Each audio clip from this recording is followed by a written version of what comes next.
gooftaa isiniifaa baay'atu akkam jirtu. Karaa abdii dhugaatiin har'a immoo dubbii gooftaa qabannee dhiyaanneerra.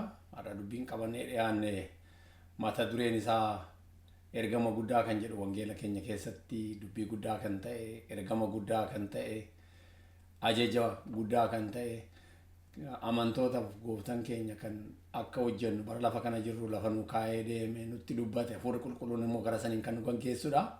Kanaaf isarratti dubbachuudhaaf deema. Waaqayyoon nu gargaara. Gooftaan isin haa eebbisu. Akkuma yeroo hundaa isinitti dhaamu buleeyyan koo akkamitti akka namni fayyu hin beeknu, akkamitti namni fayya akka jajjabaatu hin beeknu. Waaqayyoon ergaa kana gara jireenya keessanii yeroo fidu, yeroo dhageessan, dhageeffattanii duwwaa irra hin darbina. Sheerii godhaa, namoonni akka dhagaan godhaa, namoonni akka itti jajjabaatan godhaa. Kuni itti gaafatama keenya. Waaqayyoon karaa kanaan immoo ergaa kana namoota biraan akka gahu, namoota akka ittiin fayyisu, namoota akka ittiin jajjabeessu itti gaafatama qabna. Sheerii godhaa, sabskraayibii godhaa, namoonni akka dhagaan godhaa. Kuni hojii ergama guddaa wangeela gooftaa keenya Yesuus Kiristoos. Gooftaan isin haa eebbisu. Har'a irratti dubbachuuf kanan deemu kutaa macaafa qulqulluu keessaa wangeela Maatiyoos boqonnaa 28 lakkoofsa 19 fi 20 akkas jedha. Egaa dhaqaa maqaa abbaatii fi ilmaatiin kan hafuura qulqulluutiin isaan cuuphuudhaan saba koo hundumaa bartoota koo godhaa.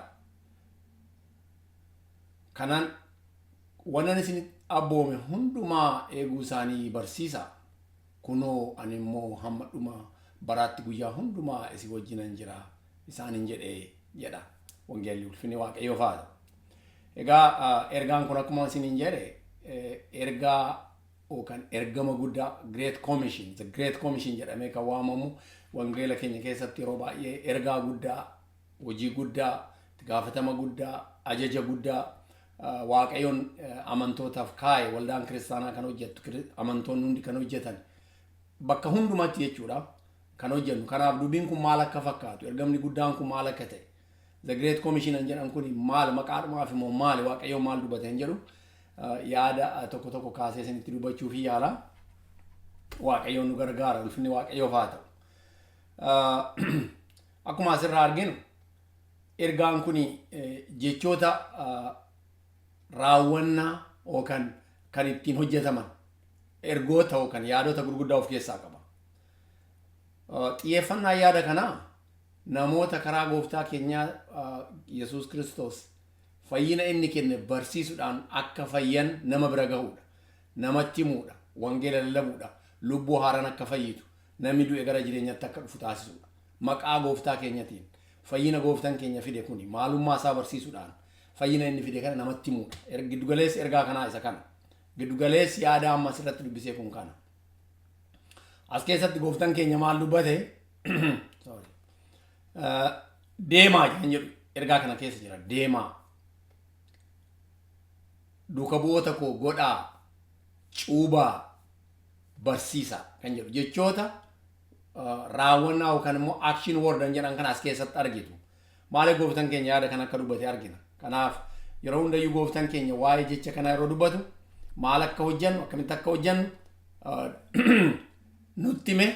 Hafuurri qulqulluun immoo karaa kanatti nu gaggeessa. Ulfinni Waaqayyoodhaaf haa ta'u. Kanaaf xiyyeeffannaan gooftaa keenya Yesuus Kiristoos aangoon Waaqaaf lafarratti naa kennameera.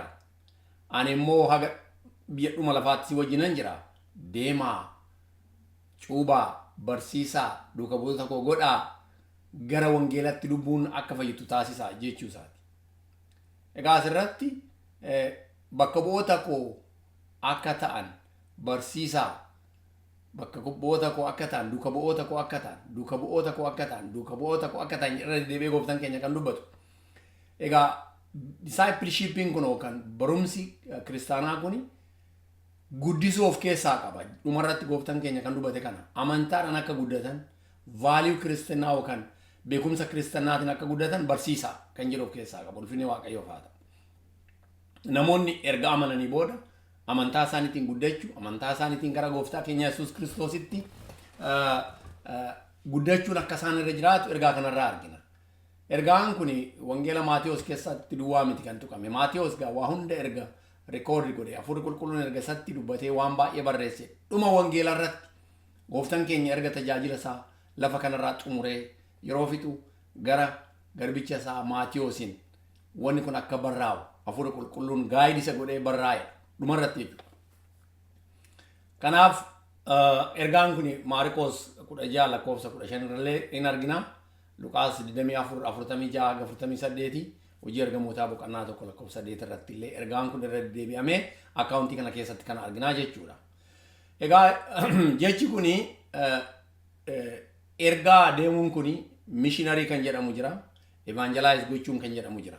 Yaanni kuni missionarii kan jedhamu hojii mishiinii yookaan miisiyoonummaa afaan Oromootiin kan jedhamu kuni macaafa qulqulluu keessa jira gaafa jennee ilaalu macaafa qulqulluu keessatti woordii yookaan jecha kana hin arginu. Yaadichi garuu konseptii yaadichaa garuu macaafa qulqulluu keenya keessa jira. Bakka nama dubbise Maatiyos 28 kana keessa isa argina. Yaanni kun kan dhufe egaa lallaba barumsa giddugaleessa yaadicharraa kan dhufedha. Jechichi dhabamuu isaa miti amma dubbii guddaan. Missionarii yookaan miisiyoonummaa kan jedhu kun. Jechi kun eessarraa dhufe jennee gaafa jechicha kanas barbaannu jecha warra laatiin misiyoo yookaan immoo ergamuu kan jedhu. Jecha afaan Giriikiitiin immoo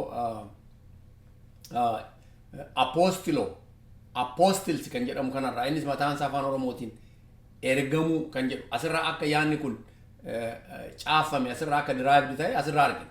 Yaanni kun walumaa gala gaafa laalu ergamuu kan jedhu ergamuu deemuu jechuudha.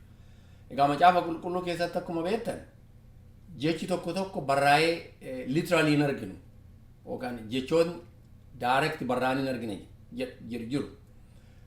Kanaaf theologically jedhama. Yeroo baay'ee namoonni theologian jedhamu kana jecha baay'ee fancy word bakka jecha addaa godhanii ilaalu. Theological jechuun simply jecha afaan macaafa qulqulluu jechuudha. Theology jechuun jecha macaafa qulqulluutiin ji'a akka waan jechuudha. Theon waaqa yeroo ta'u loojiin immoo waa'ee waaqaa kana barachuudha. Theological jechuun akka yaada waaqatti jechuudha. Waaqa barachuu jechuudha. Theology jechuun yaada isaa, karoora isaa, sammuu isaa, fedha isaa, yaada isaa barachuu jechuudha. Yaada gara biraa miti. Jecha macaafa qulqulluuti, jecha kiristaanaa, jecha amantaati. Kanaaf as keessatti bibilikaal yeroo jedhamu macaafa qulqulluu keessatti jechi isaa literally barreeffamee kan arginu jechuudha. Bibilikaal yeroo jennu macaafa keessa jechi isaa jira. Theological yeroo jennu yeroo tokko tokko macaafa qulqulluu keessatti jechichi barreeffamee hin jiru. Yaadichi garuu macaafa qulqulluu keessa kan jiru jechuudha. Fakkeenyaaf akka nama isinitti hime miisiyoonummaan jedhu kun hin jiru garuu yaadni isaa macaafa qulqulluu keessa jira. Isa duwwaa miti. Waaqa abbaa, waaqa ilmaa, waaqa hafuura qulqulluu, waaqa tokko jennee dubbanna. Trinity yookaan immoo waaqa afaan Amaariffaatiin Sillaasee kan jedhamu kun macaafa qulqulluu keessatti jecha isaan arginu. Yaadichi isaa garuu jira. Giddugaleessa macaafa qulqulluu keenya keessaa dubbiin dooktirinii guddaan tokko kana. Isa duwwaa miti. Bakka cubbuun dhufe yookaan immoo original sin kan jedhamu kun macaafa qulqulluun kaanon yookaan macaafni qulqulluun xumuramee jira kan jedhamu kun jecha afaan exactly barraa'ee macaafa qulqulluu keessatti hin arginu. Garuu yaadii fi konseptiin yookaan giddugaleessi yaada kanaa macaafa qulqulluu keenya keessa jira. Hin dubbannaa jechuudha. Butamuu fakkeenyaaf gara fuulduraatti dhufaatii gooftaa keenya keessa raapchara hin jedhamu kun afaan faranjiiti. Butamuu macaafa qulqulluu keessa direct hin arginu garuu konseptiin fudhatamuu, butamuu, deemuu macaafa qulqulluu keenya keessa garuu iddoo baay'eetti jira. Kana jechuu kooti yaadichi yookaan immoo akka macaafa qulqulluutti yaaduma isaa isin hubachiisuu barbaade.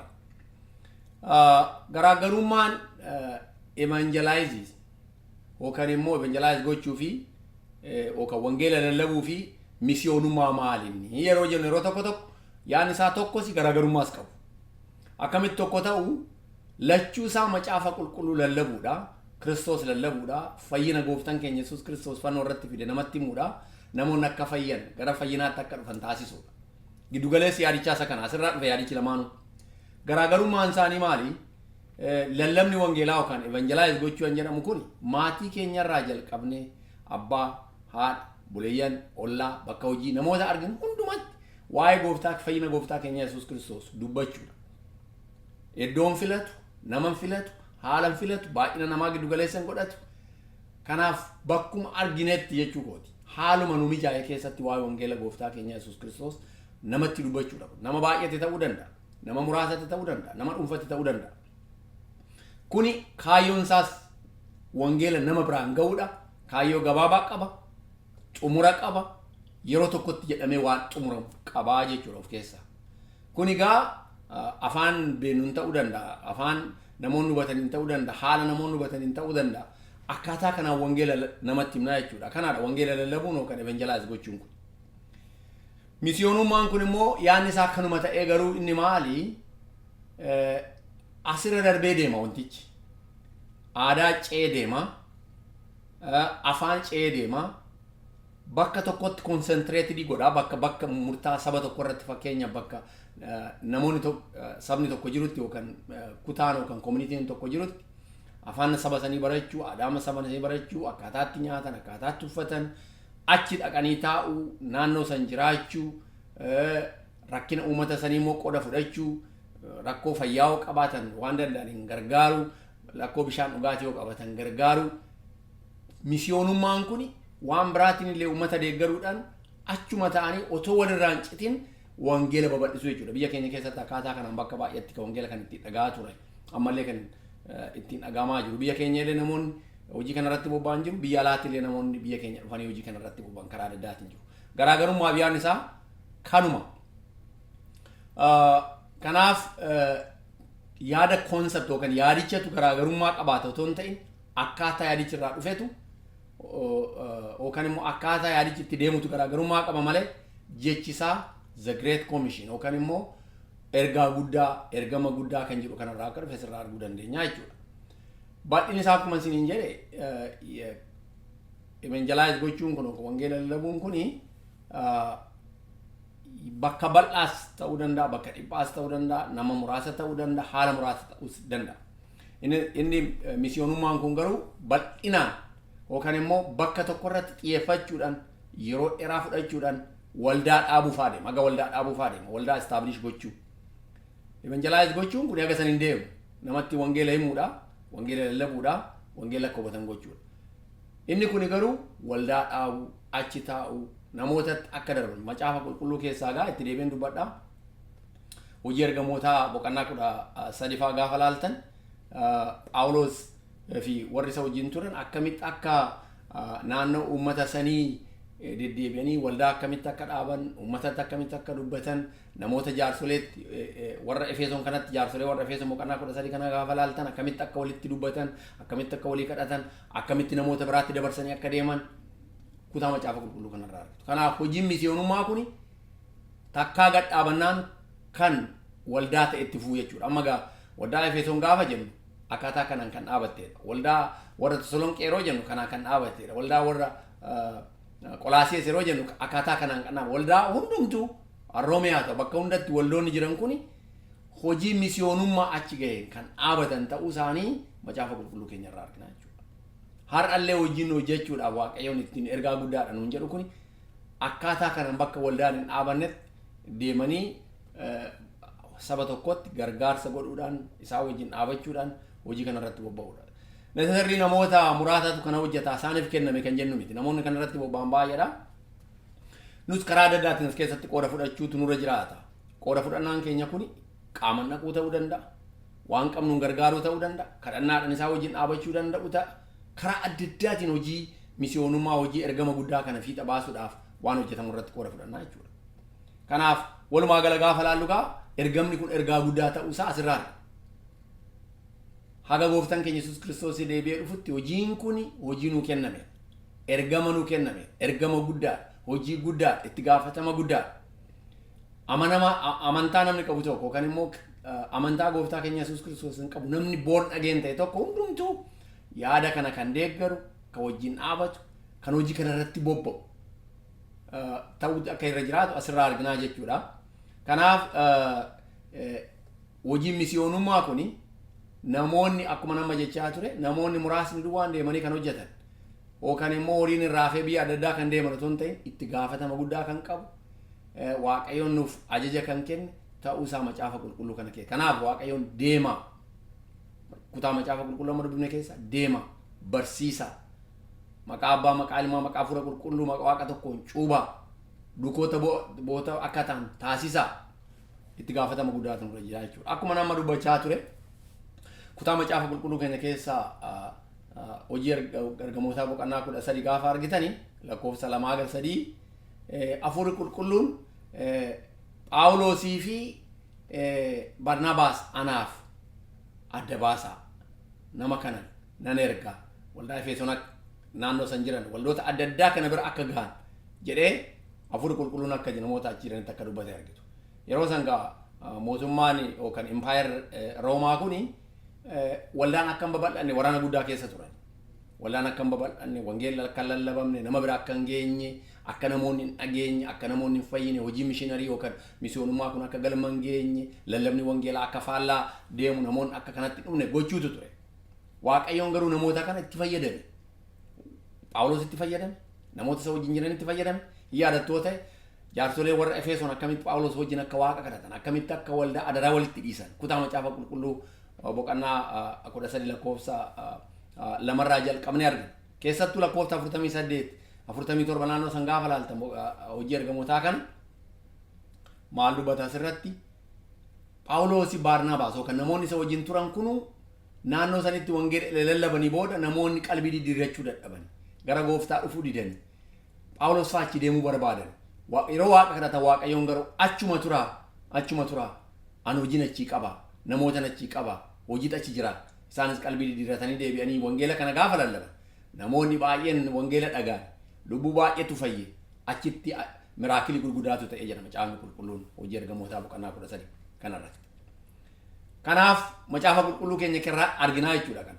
Inni gara biraa nama Itoophiyaa kanatti jaandarabaa yookaan namni wangeela hin beekne kun yeroo taa'ee waa'ee adda addaa kana godhu waaqayyoon kara Filiphiyoosin akkamitti akkasatti dubbate hojii ergamootaa boqonnaa 8 lakkoofsa 29-35 irratti hojii kanuma argina. Nama kanatti dhiyaachuudhaan akkamitti akkatti dubbate akkamitti akka cuuphe akkamitti akka hojii wangeelaa isa bara ga'e akkamitti namni kun hojii gurguddaa akka hojjete asirraa argina. Kakuu haaraa duwwaa keessa miti kakuu moofaa keessa iyyuu gaafa arginu kanuma argina. Fakkeenyaaf Abrahaam mataan isaa boqonnaa seera uumamaa boqonnaa 12 lakkoofsa 2-3 gaafa argitanii Abrahaam kootu bayi gara nan sitti mul'isutti deemi siin baay'isa siin eebbisa kan si eebbisan nan eebbisa kan si abaaran nan abaara waan atin argine sitti mul'isa gaafa jedhee waaqayyoon Abrahaamitti dubbatu Abrahaam saba keessaa bahee akka deeme argitu. Karaa Abrahaamin karaa Israa'el waaqayyoon nama addunyaa kana akka eebbisuudhaaf karoora qabu asirraa argitu. Kanaaf yeroo sanirraa jalqabee waaqayyoon fayyina ilmoo namaatiif fide. Abrahaam ilma isaa Isaaq qaluudhaaf yeroo albee ol fudhatu ayyaanni waaqayyo isa gargaaruudhaan gaarummaa waaqayyo isa gargaaruudhaan amantaa waaqayyo irratti inni qabuun waaqayyoon isa wajjin ta'uudhaan malee foon namaatii waan ta'u miti. Kanaaf waaqayyoon namoota fayyisuudhaaf hojii miseenummaa kana namoota biraan ga'uudhaaf bara jalqabaatirraa jalqabee waaqayyoon akkamitti akka hojjetaa ture macaafa qulqulluu keenya keessaa argina. Yoonaasii yaadattu waaqayyoon uummata akka dhaqiitii saba kanatti himi qalbii akka diddiirratan anittan dubbadha karaatti deebi'u qalbii diddiirratu hin fayyu yeroo jedheetti dubbatu Yoonaas waaqayyo wajjin haasa'uudhaan didee yaada mataasaa hordofee karaa biraa deemee boodaan inni mataan isaa rakkina baay'ee keessa akka gale kutaa macaafa Yoonaas boqonnaa 4 kanarraa argina. Garuu saba kanatti dhaqee dubbachuudhaan qalbii isaanii diddiirrattu namoonni kumaaf kumatti lakkaa'aman. Kanaaf kakuu moofaa keessattis kanuma argina saba waaqayyo. Kanaaf kun immoo kan ta'u yeroo baay'ee hojii kana kan hojjennu hojiin kun kan hojjetamu hojiin namoota biraan wangeela ga'uun kun hojiin misiyoonummaa kun kan hojjetamu foon namaatii miti. Lubbuu haaraatti dubbachuun lubbuu hin fayyine lubbuu du'a keessa jiru lubbuu dukkana keessa jirutti dubbachuun nama foonitiin dubbannee amansiisuu irratti hundaa'ame dubbiin. Waaqayyoon hafuura qulqulluu ta'e namootatti dubbata. Nullee nutti fayyadama nu gargaara. Namoota kanatti illee dubbatee isaan fayyisa jechuudha. Kanaaf yeroo hundayyuu humna hafuura qulqulluutti hirkannee hojjenna. Hafuura qulqulluutu nu fayyadamee hojjeta. Humna hafuura qulqulluutu nu gargaara. Bakka dubbannutti, bakka deemnutti, bakka hojii keenyatti, bakka everywhere bakka wangeela waa'ee wangeelaa dubbannutti hafuurri qulqulluun daayirekti nu godha. Nu gargaara. Isa afaan keenyarraa dubbannu kana. Isa fayyisuu waaqayyo gooftaa keenya Yesuus Kiristoos kana. Isa dhaqaa nuun jedhe kana. Isa barsiisaa nuun jedhe kana hafuurri qulqulluun nu wajjin ta'uudhaan. Kanaaf gooftaan keenya Yesuus Kiristoos aannan deemaa ani isin gargaaru waan isinitti hime kan isin yaadachiisu immoo nan erga hin dhufa yeroo jedhu hafuurri qulqulluun wajjin jira. Kanaaf kutaa macaafa qulqulluu kana yeroo dura dubbisu akkuma argitan waaqaaf lafarratti aangoon kenname kan hundumtuu nuuf maqaa gooftaa keenya Yesuus Kiristoos hojii yeroo hojjennu hafuurri qulqulluun hojii kana nu keessa taa'e akka hojjetu. Namoota du'a keessa jiranillee gara fayyinaatti akka fidu. Har'a lubbuu du'aa kan fayyisuu danda'u namaa miti. Barumsa nu barsiifnu miti. Namummaa keenyan, beekumsa keenyan, dandeettii keenyan, gaarummaa keenyan, even waan waaqayyoon jireenya keenya keessatti raawwate testimony mataa keenya himuudhaan miti. Hafuurri qulqulluun namoota hoo gargaare malee namni fayyuu hin danda'u. Nama du'aadha namni hafuuran. Waaqayyoon hafuurri qulqulluun hoo gargaare namni maal ta'a? Ani cubbamaadha. Fayyini gooftaa keenya Yesuus Kiristoos dhufa jedhee namni gara fayyinaatti dhufuu danda'a. Kanaaf namoota akkaataa kanaan dubbanna. Of course namoonni wangeela dhagaanii fayyuun namoota wangeela dhagaanii respond gochuun itti gaafatama namaati. Macaafni qulqulluun keenya hafuurri qulqulluun duwwaa waa hunda hojjeta. Fayyina namaa hunda hin raawwata. Hafuurri qulqulluun hin hojjeta hin raawwata. Garuu itti gaafatamni namaa as keessa moo jira. Macaafni qulqulluun keenya immoo kan akka dubbatu irraafachuu hin qabu. Waan tokko yeroo dubbannu waan gara biraa faallessaa jira jechuu miti saba waaqayyo. Kanaaf asirratti waan tokko haa dubbadhu. Namoonni waa'ee gooftaa keenya Yesuus Kiristoos hin beekne gara fayyinaa koottaa. Fayyina jechuun isa ilma tokkicha isaa fannoo irratti cubbuu karaa Addaamiin dhufe hundumaaf qulqullina ta'u, aarsaa ta'uu danda'u, fayyisuu danda'u. Isa namaan qulqullummaa qabu, qulqullummaa guutuu qabu, isa waaqa ta'e, isa gooftaa keenya Yesuus Kiristoosiin fayyina argame, araara argametti amanaati gara gooftaa keenya Yesuus Kiristoos koottaa isin jechuun barbaadu. Kun dubbii guddaadha. Ergama guddaadha nuuf warra amanuuf. Namoota kanan dhageenyeef immoo kana dhaga'uun eebba guddaa, fayyina guddaa, nageenya guddaa, bara guddaadha saba waaqayyo. Kanaaf namoonni kanatti hin amanne kanatti akka amantan, akka yaada kana xiinxaltan, akka yaadni kun maal akka ta'e dhaggeeffattan, akka yaadni kun maal ta'e irra deebitanii akka yaadan, akka namatti dhaggeeffattanii kun amantaa akkasiiti, kun amantaa akkanaati, kun warra akkasiitti dubbata, kun waan akkasii dubbatu. Kuni dubbii guddaadha. Ergama guddaadha nu kan isinitti dubbachaa jiru. Ergamni kuni ergama hoo dhageessanitti fayyitan. Ergama immoo dhageessanii deebii kennuu hoo diddan rakkina bara baraa keessatti itti rakkattan. Bara baraan du'a bara baraa keessatti kan ittiin jiraattan. Fayyinni kun ergamni kun karaa gooftaa keenya Yesuus Kiristoosiin isiniif dhufeera. Koottaa amanaa wangeelatti amanaa isin jechuun baay'ee ergama guddaa dubbii guddaadha. Kanaaf macaafni qulqulluun keenya gaa eessaa fide yookaan immoo gooftaan keenya Yesuus Kiristoos kana dubbachuun isaa maaliif jennee kaafne waanuma nama isinitti dubbachaa ture kana. Kutaa macaafa kanaa kunoo koottaa dhaqaa yeroo jedhu koottaa jenna jechuudha dhanne. Barsiisaa yeroo jedhu warra baratu jira. Cuuphaa yeroo jedhu nama cuuphamu jira. Duuka butoota bu'aa yoo jedhu namoota duuka bu'atu jira. Kuni waan kana hojjechuudhaaf hafuurri qulqulluun gargaaruudhaan hojjenna. Kanaaf gooftaan keenya Yesuus Kiristoos kana yeroo dubbatu waa'ee kana hojjechuun ergaa waan lama yookaan yaada lama kaayyoo lama yookaan goolii lama of keessaa qabaachuu isaa argina. Gara tokkoon galata waaqaaf ta'a. Fayyinni keenya gooftaa Yesuus Kiristoosiin kan nu arganne kun galata waaqaa, kabaja waaqaa, ulfina waaqatiif. Fayyinni keenya mataan isaa. Ilmoon namaa lafa kanarra kan jiraattuuf ilmoon namaa garaa gooftaa keenya Yesuus Kiristoos kan fayyiteef galataa fi ulfina waaqayyootiif akka jiraattudha. Lafa kanarra jiraachuun keessattuu immoo fayyinee galataaf ulfina waaqatiif yeroo jiraannu kuni kaayyoon ergaa kana yookaan kaayyoo wangeelaa kaayyoon gooftaa keenya Yesuus Kiristoos lafarratti dhufuun waaqa galateeffachiisuudhaaf kabachiisuudhaaf abbaa kabachiisuudhaaf waaqayyo galateeffachiisuudhaaf ergaa guddaan kun inni kaayyoon isaa tokko kana. Inni lammataa ajaja gooftaa keenya Yesuus Kiristoos raawwachuudha. Dhaqaa yeroo jedhu komaandimentii yookaan ajaja nuu kennuu isaati. Namni ajaja gooftaa keenya Yesuus Kiristoos fudhatee hojiirra oolchine akkamitti fayyuu isaa beeka saba waaqayyo. Maal waaqayyo waan seera lafa kanaatu hin kabaja. Seera mootummaa hin kabaja. Seerri lafa kanaa gaarii haa ta'u garee karaa adda addaatiin xiinxalayyuu haa qabaatu malee haga tokko seera lafa addunyaa kanaa hin kabaja.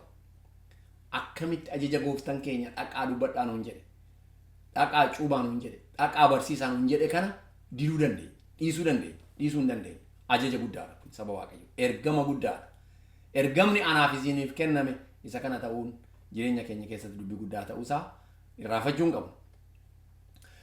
Egaa hojii misiyoonummaa kanaaf hojii ergama lallaba wangeelaa kanaaf fakkeenyi guddaan mataasaa gooftaa keenya Yesuus Kiristoos akka ta'e macaafa qulqulluu keenya keessaa immoo argina saba waaqayyo. Akkamitti Wangeela Yohaannis boqonnaa 17 lakkoofsa 18 haga 21 gooftaan keenya Yesuus Kiristoos yeroo kadhannaa dheeraa kadhatu. Kadhannaa dheeraa bakka itti kadhate gooftaan keenya warra isa bira turan waggaa 3 ol warra barsiise kana warrootatti dabalaman dabalee gooftaan keenya Yesuus Kiristoos yeroo kadhannaa kadhatu waan inni dubbate lakkoofsa 18 irratti abbaatti yeroo kadhatu akkuma ati lafarratti ana ergite ani immoo isaan karaa addunyaa nan ergaa jedha lakkoofsa 18. Kanaaf gooftaan keenya Yesuus Kiristoos yeroo kadhannaa kana kadhatu akkuma ati lafarratti na ergite. Dhufaatiin gooftaa keenya Yesuus Kiristoos maali? Abbaatu erge ilma isaa. Amma asirratti yeroo baay'ee namootaaf iccata guddaa yookaan mistira guddaa ta'e namoonni kan rakkatan kana. Mistira guddaan hin jiru. Mistira guddaan amanuun fayyuudha. Amanuudhaan fayyuudha. Of course dubbii waaqaa barannee beeknee waan bira geenyu miti dubbii guddaadha. Garuu wanni beekuu dandeenyu tokko maali? Waaqayyoon ilma isaa kan ergeef maali? Akka cubbuun karaa Addaamiin lafa addunyaa kanatti judgmentiin dhufe, firdiin dhufe namarraa saaqamuuf, namarraa ka'uuf. Karamiin amanuudhaan. Akkamitti gooftaa keenya Yesuus Kiristoos fannoon jireenya yookaan xumura waa hundaati. Fannoon beekuun bakka gooftaan keenya itti fannifame, haalan itti fannifame, sababni itti fannifame, fannifamuun isaa waan inni fide, isatti amanuun bu'aan inni qabu, gaarummaan inni qabu beekuun dubbii guddaadha. Kanaaf ilmi waaqayyoo fannifamuu kana ilma isaa waaqayyoo lafarratti erge kuni fayyina yookaan salvation kan jedhamu kanaaf giddugaleessa jireenyaati. Kanaaf waa'ee gooftaa keenya Yesuus Kiristoos yeroo dubbannu isa mataa isaati fakkeenya ta'ee nama ta'ee namoota 12 waggaa 3 ol barsiisuudhaan namootatti dabaluudhaan lukaan uummata naannoo Israa'el kana keessa deemuudhaan wangeela lallabuudhaan warra cubbamtoota warra wangeelli bira ga'uu hin dandeenye warra namoonni nama waaqatiin jenne kana bira ga'uudhaan laga ce'uudhaan dubbachuudhaan isaanitti siquudhaan gooftaan keenya Yesuus Kiristoos fakkeenya isa jalqabaati. Hojii misiyoonummaa, hojii wangeela lallabuu, hojii evangelaayizii gochuun fakkeenyi guddaan inni jalqabaa gooftaa keenya Yesuus Kiristoos. Sanii booda abboonni isarraa fuudhanii barumsa isaa hordofanii erga macaafa barraa'ee booda akkaataa kana haga har'aatilee deemee kan nu bira ga'e. Mataa isaa gooftaa keenya Yesuus Kiristoos fakkeenyi guddaan. Isa duwwaa immoo miti gaa. Phexros faa kanumatti fufanii, Yohaannis faa kanumatti fufanii, Phaawulos faa kanumatti fufanii. Wangeela akka barreessan waaqayyoon isaan aangoo kenneef, itti gaafatama kenneef, mul'annaa kenneef. Akkaataa kanaan itti fufan isaanis. Kanaaf yeroo laalu hojiin kuni macaafa qulqulluu keenya keessatti akkaataa lamaan hojjechuu dandeenya jennee ilaaluu dandeenya. Akkaataa lamaan. Tokko qabiyyee wangeelaa lallabuudha. Qabiyyee wangeelaa jechuun maal jechuudha? Giddugaleessi wangeelaa maal akka ta'e? Dubbii wangeelaa maal akka ta'e? Fayyisuu gooftaa keenya Yesuus Kiristoos maal akka ta'e?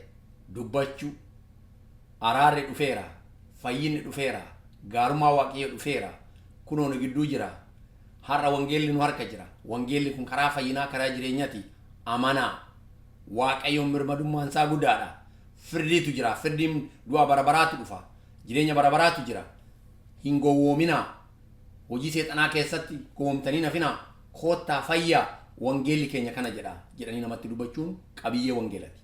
Asirratti waan tokko dubbachuun gaarii kan ta'u yeroo baay'ee yaada mataa keenyaa dubbanna. Yaada mataa keenyaa dubbachuun gaariidhuma jechuun waa wangeela wal fakkaatu akkuma nama barsiisaa jiru.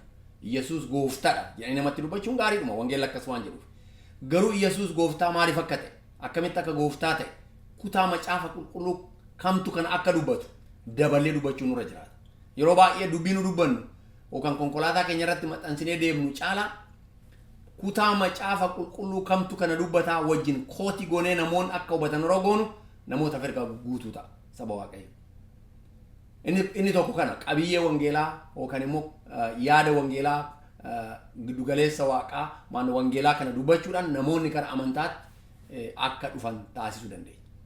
Inni gara biraa barreeffama yookaan tiraaktota adda addaa barreeffan namootaa kennuudha. Tiraaktor saayitiin jira addunyaa kanarra yookaan warri tiraaktii kana hojjetan bakka adda addaa jiru haala kanaan haala gaariin kan qophaa'an jira barreeffamni adda addaa isaan fuunee namootaaf kennina. Itti dubbachuun nu rakkisaa ta'e bakka hojii keenyatti bakka karaarra deemnu irratti gabaa adda addaa irratti bakka barbaachisaa ta'e hundumatti bakka namni wal ga'utti tiraaktota kana kennu. Tiraaktii kana kennuudhaan namoonni fayyadamu baay'eedha saba waaqayyo. macaafa qulqulluu keessatti kan akka hojii gurguddaa hojjetan abbootii gurguddaan ijoolleerraa namoota adda addaarraa wangeela dhaga'uudhaan akka Seent Agostiin wangeela keenya keessatti maqaan isaanii hojiin isaanii haga har'aatti hojii gurguddaa kan ta'e abbootii wangeela keessatti hojii gurguddaa hojjetan tiraaktii yookaan immoo barreeffama isa barraa'ee namaa kennamu kana dubbisuudhaan karaa wangeelaa dhufuu isaanii seenaa wangeelarraa yookaan seenaa waldaarraa arginaa jechuudha. Kana gochuun baay'ee barbaachisaa ta'a. Kanaaf tiraaktii kennina yookaan qabiyyee wangeelaa dubbanna karaa kanaan wangeela namoota biraan akka ga'an godha. Namoota wajjin ta'uu danda'a, kophaa keenya ta'uu danda'a. Akkaataa kanaan deemna. Akkamitti akka waan tokko tokkotti deebiin dubbadha. Egaa kun giddugaleessi isaa akkuma dura dubbadhe yookaan amantaan keenya giddugaleessi yaada kanaa hundumtuu yookaan evidensiin yookaan immoo ragaa guddaan konfidensiin keenya kan dhufu macaafa qulqulluu keessaa mataasaa. Fayyinni dhufa yeroo jennu macaafa qulqulluu giddugaleessa godhan. Macaafa qulqulluutu fayyinni garaa gooftaa keenya Yesuus Kiristoos malee hin jiru jedha. Fakkeenya Wangeela Yohaannis boqonnaa 14:6 gooftaan keenya Yesuus Kiristoos maal jedhe? Ani dhugaadha fayyina. Anaanoo ta'e malee karaan fayyinaa karaan abbaa hin jiru. Kanuma dubbannaa jechuudha. Macaafa qulqulluu dubbata. Nu dubbachuudha onne namaa keessatti fayyina kan kennu, fayyina kan fidu mataasaa Waaqayyo. Kanaaf akkamitti fayyinu, akkamitti namoonni amanu, achumatti itti dubbanne, achumatti amananii, achumatti gooftaa fudhatanii, achumatti waan hundi xumuramuu yaadina. Namootatti ergaa akkasii dubbachuun keenya onne namaa keessatti sanyii facaasu, sanyii wangeelaa, sanyii fayyina